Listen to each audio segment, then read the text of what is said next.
The year is 1804. The coronation ceremony, officiated by Pope Pius VII, took place at Notre-Dame de Paris. Napoleon first crowned himself, then put the crown on Josephine's head, proclaiming her Empress.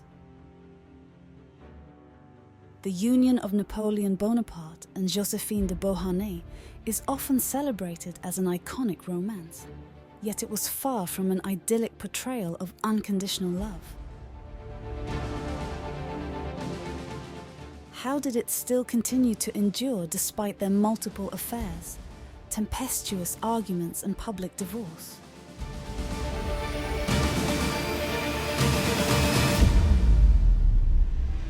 Marie-Joseph Rose de Tascher de la Pagerie, who would later be known simply as Rose, was born into a noble French lineage on the Trois-Îlets plantation in Martinique on June 23, 1763.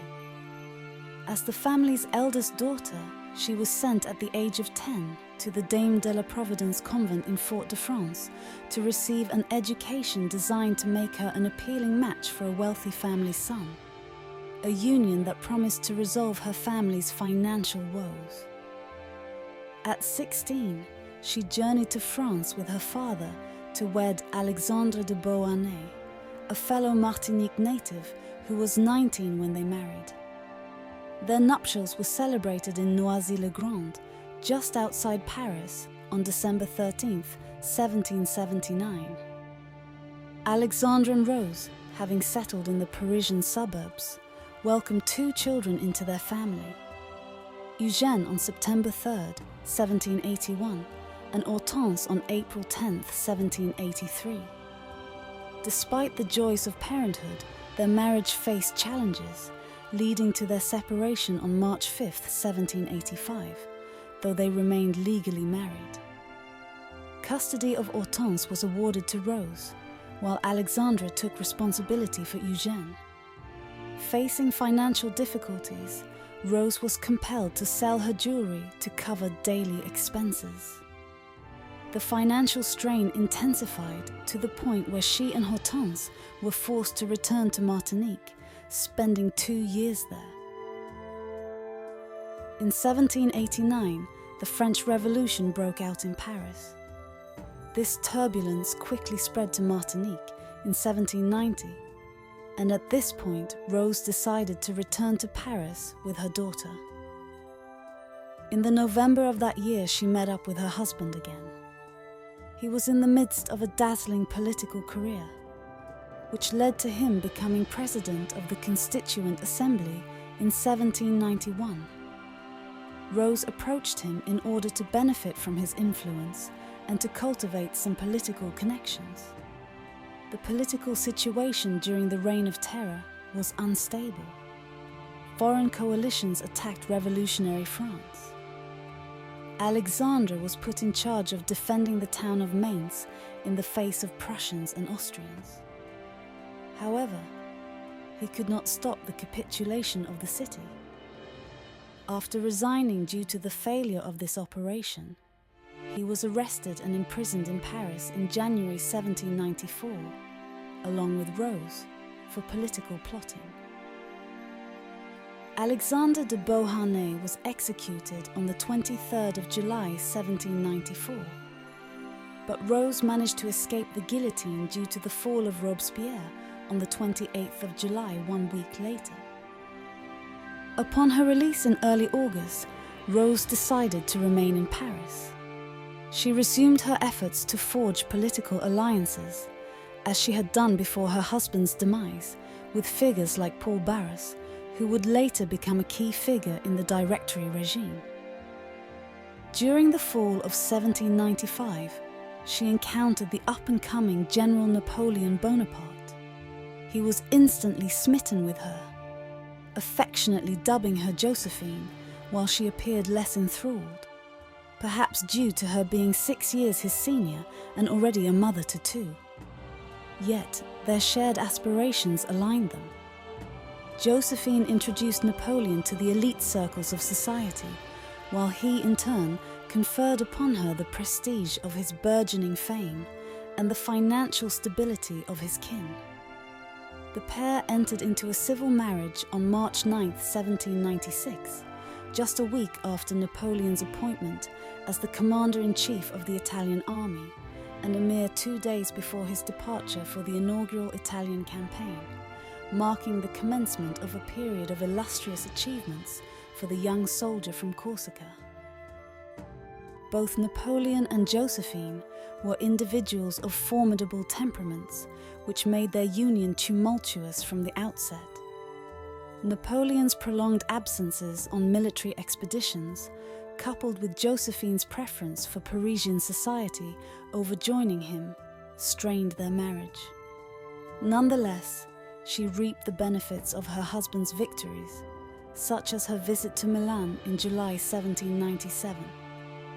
They reunited in Toulon in May 1798 before Napoleon embarked on the Egyptian campaign, after which they would endure a lengthy separation. The distance between them fueled marital difficulties and mutual unfaithfulness, casting the spectre of divorce over their relationship. Joséphine's lavish spending habits further jeopardized their marriage. After missing Napoleon's return from Egypt, Joséphine's attempt to meet him in Paris was rebuffed. Aware of the precarious state of their marriage, she endeavored to mend their bond at any cost. Despite their disputes, the marriage endured, largely due to Joséphine's ability to soothe Napoleon and enhance their public persona. Napoleon became first consul following the military coup of 18 Brumaire, and the couple moved to the Tuileries Palace, where Joséphine demonstrated her exceptional talents as a hostess. The parties there were unforgettable. When she appeared in public, for example to go to the theatre with Napoleon, she put on the finest clothes, embodying the couple's political power and honour. In 1799, Joséphine bought Malmaison, a stately home near Paris. She spent huge amounts of time and money making the residence an attractive place to live. Whilst Napoleon went there often to relax, he also used it as a place to work with his ministers. The property became famous for its rose gardens, its greenhouses full of rare plants, and its exotic animals. Joséphine's presence was not universally appreciated, particularly by those in Napoleon's inner circle. A full year elapsed after her wedding before she had the opportunity to meet Napoleon's mother and sister during a visit to Italy in 1797. Letizia, Napoleon's mother, was less than impressed by Joséphine, who was her son's senior. Tensions flared between the Bonaparte and Beauharnais families. Despite Napoleon's efforts to solidify familial bonds through the adoption of his stepson Eugène and the marriage of his stepdaughter Hortense to his brother Louis Bonaparte, these attempts were futile. The Bonaparte family openly urged Napoleon to part ways with Joséphine due to her inability to bear an heir. Shortly before Napoleon's coronation and consecration in December 1804, Pope Pius VII found out that the couple had only been married in a civil, not religious ceremony. Faced with Pius's threat not to perform the coronation, Napoleon agreed to a religious ceremony to render their marriage official, which took place on the 1st of December. This was a relief for Joséphine, as a divorce would now be more difficult to carry out. But once the empire had been established, Napoleon himself also put pressure on Joséphine to deliver an heir. In response to this, the Empress went to Plombières and Aix-les-Bains to try and obtain a cure for her infertility, but to no avail. On the 30th of November 1809, Napoleon told Joséphine that he wanted to separate from her.